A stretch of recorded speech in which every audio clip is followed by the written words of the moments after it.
Welcome to the Aikido Journal podcast. This is your host, Josh Gold. Today's podcast is with Lee Lavi Ramirez Sensei, and this intro is going to be a little bit longer than usual. Before we bring Lee on, I want to talk a little bit about her background and how we met and about a real crisis that she's facing right now. Lee's the chief instructor at North Valley Aikikai, which is an LA-based dojo, and she teaches there every day, ages 3 to 70. And she's a direct student of Shibata Shihan, 8th Dan, who was a direct disciple of Kisshomaru Ueshiba, son of the founder of Aikido. And she is actually a graduate of Shibata Sensei's teacher training program. And for almost 6 years, she trained as much as 1,000 hours a year and traveled between Southern California and Berkeley until she graduated that program in 2001. So she was kind of down in LA and running a business, and then she got herself a place up in the Bay Area and just went back and forth and made her way through this pretty hardcore teacher training program. Overall, she has 40 years of martial arts experience. Before she started Aikido, she was a Judo practitioner, and a pretty serious one at that. She was on the Israeli national Judo team, and was competitive at the highest levels in that sport. And she's been doing Aikido actively for over 25 years. She's also a cross trainer, and she's taken classes and seminars in other arts like Krav Maga, Karate, Arnis, Brazilian Jiu-Jitsu, Tai Chi, etc. And Lee and I, we first got connected through Ray Feliciano Sensei, who runs Maru Dojo up in San Francisco, and also Pasadena Aikikai down in Southern California. And we were inviting Ray down to run a seminar at Ikazuchi Dojo. And he mentioned to me that Lee was having a major challenge right now. Her daughter, Aria, who is 16 years old, was diagnosed with a rare form of bone cancer. And Ray suggested donating the proceeds of our seminar to the GoFundMe that was set up for Aria's treatment fund. And so I agreed. I thought it was an awesome idea. And then I started to notice that around the community, other people were running seminars and also donating proceeds to this fund. And it was really inspiring to start to see more and more of these seminars coming up online, that are being done to benefit Arya. And so I reached out to Lee to talk a little bit about her situation and her story, and she agreed to share that with us today. So without any further delay, I'd like to introduce Lee Lavi Ramirez Sensei. Lee, thank you so much for joining us today and speaking with the Aikido Journal community. Thank you, Josh, for having me. I appreciate it. I was hoping that maybe we could start by talking a little bit about your daughter, who she is as a person, and a little bit maybe about her Aikido practice, and then talk a little bit about how things have unfolded, what the diagnosis is, and where she is with her treatment. Okay, my daughter Arya is 16 years old. She actually was almost born by the mat. When she was a baby, she used to be right by the mat seeing us practice, since both me and my husband are Aikidoka. And then when she was 3 years old, we opened our dojo. So since very young age, she's been training on and off, and until recently when she started feeling pain in her leg. She's quite an interesting person, very giving person. Recently, she was accepted to be a listener on Teen Line Hotline, which is a hotline for teenagers who need support. And so she went through a long training this summer to be a listener in this organization, which is basically teens helping teens. That's great. And then about a couple of months ago, she started complaining about pain in her thigh. And as Aikidoists, we just told her to put ice on it and tough it up. Right, right. And it didn't go away. It kind of went away and came back. And we ended up going to her doctor, who sent us to a PT, who gave her some exercises. And again, it went back and came back. And ended up at a sports medicine doctor who sent her for an MRI. And when the MRI came back, he was telling us that most likely this is a cancerous tumor that she has in her thigh. And they didn't know exactly what it is, which kind of cancer it is. Wow. But a couple of weeks later, after a few couple of biopsies, we found out that she has Ewing sarcoma, which is a rare cancer. It's very, very rare in adults, but it's about 2% of all children cancers. So it's fairly rare in general. And it's getting to mainly some soft tissue. And so right now, the main place is her thigh. So we are already in chemotherapy, and also there's a biological clinical trial medicine that is being administered to her side by side with the chemotherapy. And what is the, I mean, just very quickly, what does the treatment plan look like? How many rounds of chemo does she have to do? And yeah, so she is, as a first punch into this, is very, very intense. There's 6 rounds of chemo, alternating between 2 days and then 2 weeks in between, and 5 days of chemo. So it's total of 4 or 5 different medications that are being administered, 2 at one time and 3 at the other. And that's for 13 weeks. And at the 13th week, they're going to take a look and see how that first assault on it, what are the results, and hopefully they'll be able to either do a surgery or they'll have to do radiation. But this is the first stage of treatment that they are doing. and she started earlier this week. Was it yesterday? So yesterday we started the second round of chemotherapy and biological. And that is after 2 weeks. 2 weeks ago, we did the first one. How's she handling it? So luckily, she didn't have too much of side effects. She had some jaw pain, and obviously she lost her appetite, which she regained after a little bit after, like maybe 3 days after she finished. And then a lot of sleepiness and kind of using napping to resort the energy back. That's, yeah. So this must have been a huge shock to you. I have a daughter that's 17 that also, I opened my dojo in 2002, and she was crawling on the mats, right? And also kind of training on and off and all this stuff. And I just can't imagine how difficult it would be to get that kind of diagnosis or that kind of news from a doctor. Yeah, it basically went from just life, normal life with all issues and what we thought were different challenges and joys and ups and downs of a 16-year-old. And we just thought that, we were on some path, very regular type, common path. And suddenly, in a moment, I was sitting down, I was in an office, I was seeing someone, and I got a phone call. And the phone call was from the sports medicine doctor. And I could hear that he was in tears.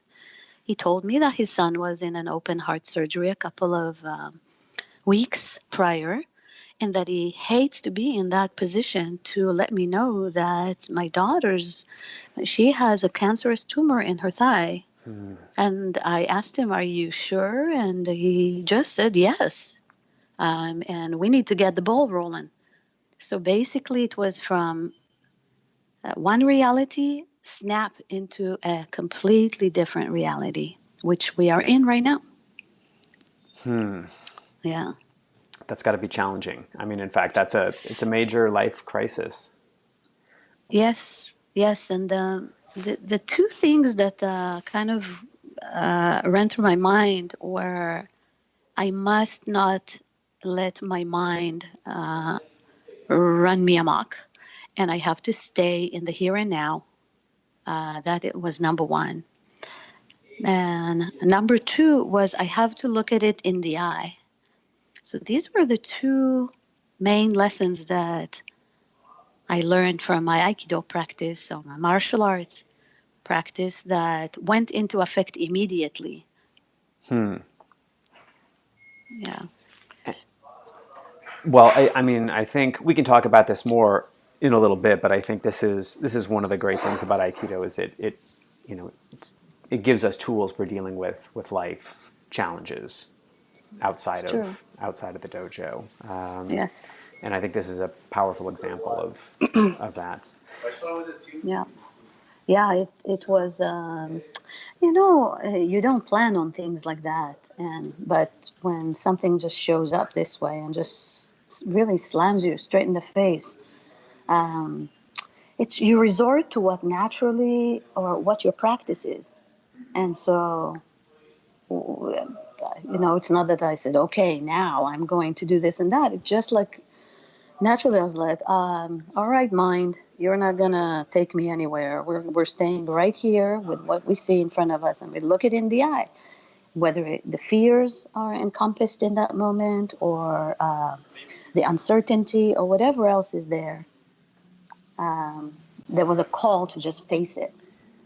It's been pretty amazing too to see the community really rally to support you and your family in this challenge. I know that Ray Feliciano Sensei from San Francisco, he was coming down to my dojo to lead a workshop and had suggested donating the proceeds to the GoFundMe that you have set up for Right. Arya, and I thought it was a Yeah. fantastic idea. And then I saw, I think the very next weekend there was an event going on. Leah Suzuki Sensei Yes. and Chetan Prakash Yes. Sensei did another one. And also, I think in Santa Barbara there was something going on as well with senior level Yes. instructors from the USAF and the Birankai That's correct. That's together. correct. It was this weekend, and then in 2 weeks there's another seminar in LA at Daiwa with Ru Hines Sensei and John Brinsley Sensei, and there are a few more that are lined up, not just in the U.S. So this has been like a surprising. I mean. I reached out to people I know privately. I didn't put it on my Facebook page.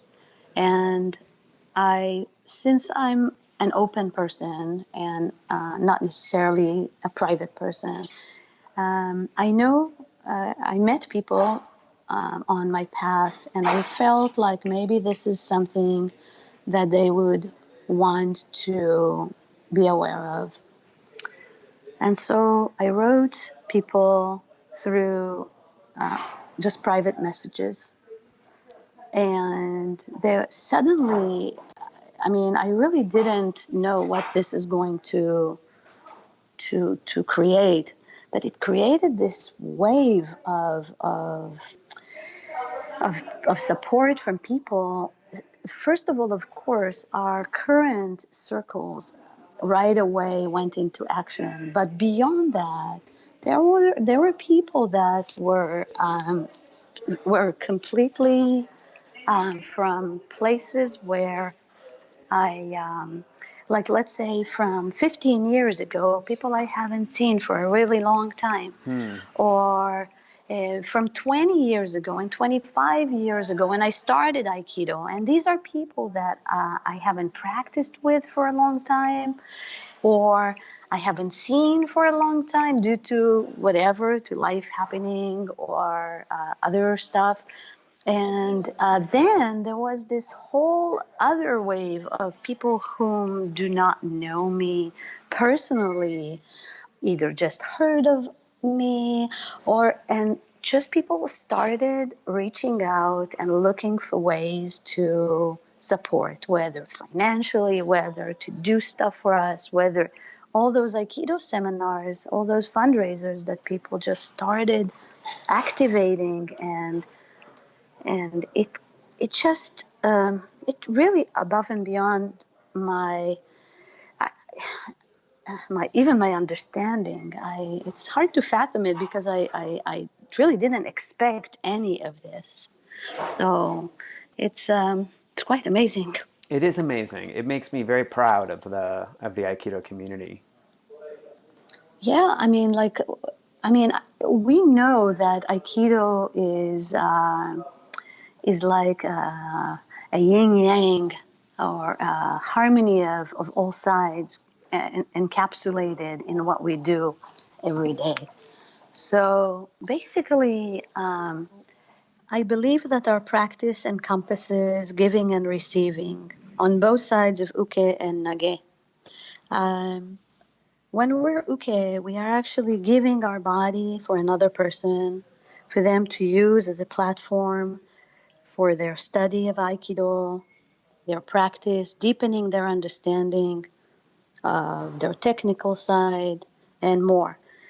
While we are nage, we are actually also giving and receiving because we take that body of another person and learn with, but yet again with it comes care, compassion, and we get to do that every 4 times. Every 4 techniques that we do, we get to switch and we get to go to the other side That's and do right. the other. Yeah, and it's so beautiful in a way. So if It you are is. doing that every day, it's just only natural, I think, for us to be able to develop a capacity to be able to give and receive, That's right. and use our compassion and use our dedication to grow as people. That's right. And you've been on the giving side a lot because you do a lot of work for the local community through your dojo as well, right? That's correct. So our dojo, North Valley Aikikai, is a nonprofit, and we work with other nonprofit in the area. And every time there are like natural disasters, like the fires up north in Northern California, or the earthquake in the Philippines, or things like that, our community just gathers and comes up with some kind of a emergency help campaign. And we collect donations, we make care packages, we help the homeless. So basically, I was always, in the last 13 years, I've been finding myself in the capacity of facilitator. So I'm just organizing, I'm in the middle, and I'm making sure that those who need have a support from those who are giving. So we've been doing that a lot. But I Wow. haven't been on the receiving side. Until So now. no, I haven't been until now, and it's a new territory, that's for sure. It has a lot of humility, and yeah, it's very humbling to see and to just open the hands, and open our heart to be able to receive all this amazing support that we're getting. Yeah. And Yeah. in the martial arts world, a lot of people they start for reasons related to self-defense or things like that. But ultimately, I think the big opportunities for using Budo or Aikido are really kind of outside the dojo in day-to-day life, and I think this is really a shining example of how that gets put into play. Yeah, it Right? definitely gives you an opportunity to check out what kind of tools did you collect Yes. throughout the years. It's like, okay, and suddenly you start pulling out all sorts of tools that you haven't used really. Like the ability of finding centering and grounding, and using being in the moment and taking things moment to moment, and not to live in a different time zone, basically. Not Right. to allow your fears to run you in the mud, Yeah. And so all of these things that throughout the years just are really, really coming to play right now, which I really didn't expect it to look so clear, to just be so clear and be there so available for me. So I'm so thankful for that. Yeah, and we talked the other day, and you said that people have remarked at your perspective and your ability to handle the situation. They say it's been sort of you're kind of an outlier or exceptional in terms of how they see you. Yeah. So when this when we got the diagnosis, and it of course it's pretty shocking, but I had to spring into action immediately and get a lot of things lined up for Arya, and there was a lot to do, and there was a lot to take in, and basically what happened is the nurses and the doctors and the case manager and people whom I've been dealing with gave me interesting remarks. They said, you're quite a special in the way you're handling this, because most people get like a deer in the headlights type respond, even hysteria or panicking and not being able to function, For sure. and or just a state of shock. So just like you look at something and you're just petrified and you cannot do stuff. And they were telling me, like, how are you doing this? Like, why? How come you managed to stay um, quiet, like serene, or something like that? And I said, I think it's my Aikido practice is coming, or my martial arts practice of many years is coming to play, and I cannot stop it. It's like I'm utilizing everything that I can find from this long period of time of training. Yeah, yeah. And when I speak with you about it, you're super calm, but you're not detached. You're not shutting down emotionally. You're very present, and you're very focused. Well, yeah, I think these are also things that are happening when you are training. You That's learn right. to basically one pointedness, and being able to have what they call metsuke, the horizon view. So you're able to look at the bigger picture, but also be very one pointedness. So you can actually execute stuff quite, in an exact manner and with a lot of focus. So I guess those are things that, again, just sprung into the situation.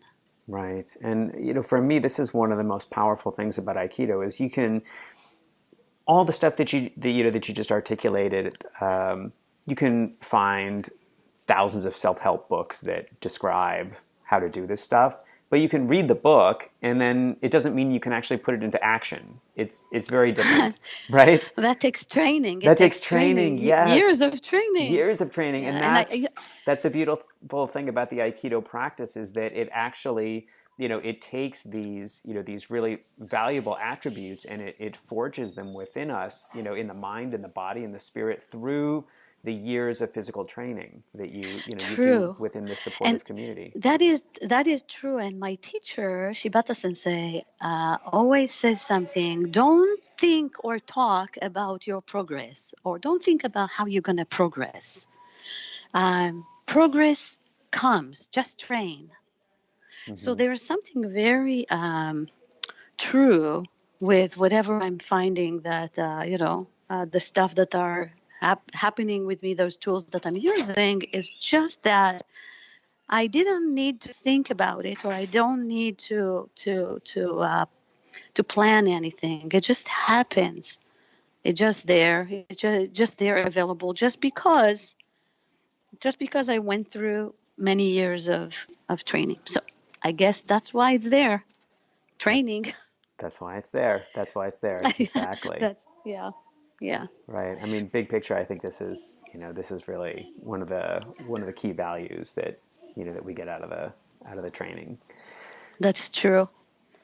I don't want to sidetrack too Go much, but ahead. I did want to ask you just a little bit about your judo practice, because you said you were on the national judo team in Israel, right? That's correct. I mean, that's pretty serious Yeah. stuff. That's not, Yeah. that's not Yeah. amateur hour. No, no, no. It was well, that's I started when I was around 14 or 15 years old, and I I won some national championships, and ended up being quite serious, and was in the national team. Israel actually is most of Israel's Olympic medals that they won so far. There are not too many. Are in judo. So they've got a So competitive judo team. very much, it's a very very. It's actually probably the most successful sports that Israel had in the Olympics, which is interesting. That's So they're crazy. serious. Yeah. So I've done that until I joined the IDF, which is the Israeli Defense Forces, and then I was an officer in the military for about 3 years. So I did that. And that's mandatory, right, for men and women? That's correct. Yeah, women need 2 years, and because I was an officer, I did 3. So yeah, so until my service, I trained, and I trained very seriously. I trained every day, sometimes twice a day. Yeah, yeah. And so, just out of my personal curiosity, most of my martial arts experience has been in Aikido, which is a non-competitive art. Right, But you've trained at the highest levels in a competitive art, judo, and judo is a great correct, art, and Aikido is a correct. great art, and one of them is competitive, and one of them is not. And so, That's correct. so what was that? What was that like? And do you think that you got anything out of that competition experience that maybe gave you a different perspective on Aikido? Um, I think that, well, first of all, it helped me not to be afraid of rolling, which a lot of people get to deal with. Right. Uh, but but I think the main thing is when you are in a serious practice, it just teaches you work ethics. So and how to be very serious about your practice. So I guess these are the two things that were the most that I took from judo. So when I stopped practicing judo, it was due to an injury, a knee injury, and I basically didn't want to. I had like this strong notion that I don't want to compete anymore. It was a few years down the road that I was looking for what to do. I had like I think about 4 or 5 years in between that 4 years that 5 no oh, I don't know, maybe like a few years in between that I did not train in any martial arts, and I looked specifically for a non-competitive martial art. I actually wanted to do Iaido, and the dojo that I found that had Iaido said, "Oh no, you have to first do Aikido." So that's how I started Aikido. That's interesting. Not because I was looking for something like Iaido, and I practice both today, like nowadays. Wow. Yeah, yeah. there's this kind of stereotypical image of an Aikido teacher that's this sort of like the Aiki bunny that is somebody that kind of is clueless about about broader martial arts and how things Right. might actually work with a resisting opponent and all the stuff. And there are a lot of Aikido teachers that are not that way for sure. Mm-hmm. And you're one of those people, right? I mean, you came from a hardcore competitive judo background. You were in the Israeli, right, military. Correct. You've cross trained in what, Krav Maga, Brazilian Jiu Correct. Jitsu, Arnis. Yeah, I tried throughout the years. I wasn't like a practitioner in those arts, but I very enjoyably um, participated in classes here and there in whether it was Filipino knife arts like Arnis, whether it was Krav Maga, whether it was Brazilian Jiu Jitsu, regular Jiu Jitsu, Japanese Jiu Jitsu. Um, and through the martial arts community, I made friends with different disciplines, instructors, and I try to have a broad view on martial arts in general, and I really do advocate for Aikido because people have I believe, it has a bad rap. Right. It's people are talking about how ineffective Aikido is. Right. And I always say Aikido is making strong people. Yes. They may not punch strong, or they may not, I don't know, Compete in a ring compete in effectively. a ring effectively, exactly. But Aikido is about, they say Aikido, harmonizing with universal energy. Harmonizing with universal energy, to me, in layman terms, is finding a way to make things work. Finding the way to make things work so things can be in harmony. And so, knowing that, practicing that every day on the mat, finding a way, and actually finding ways to make things work, I believe is creating very, very, very strong people. That's right. So uh, maybe uh, Aikidoka can de-escalate situations that other people will find themselves in a physical contact, testing their technique. While an Aikido person who's very trained maybe can de-escalate a situation by finding a different way That's right. to harmonize and relax the situation and control the situation.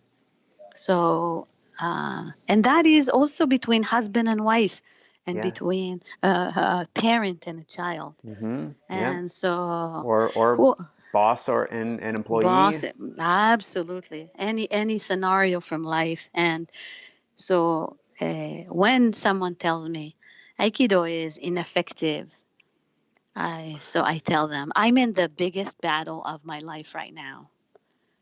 And Aikido is definitely something that is being used every day. And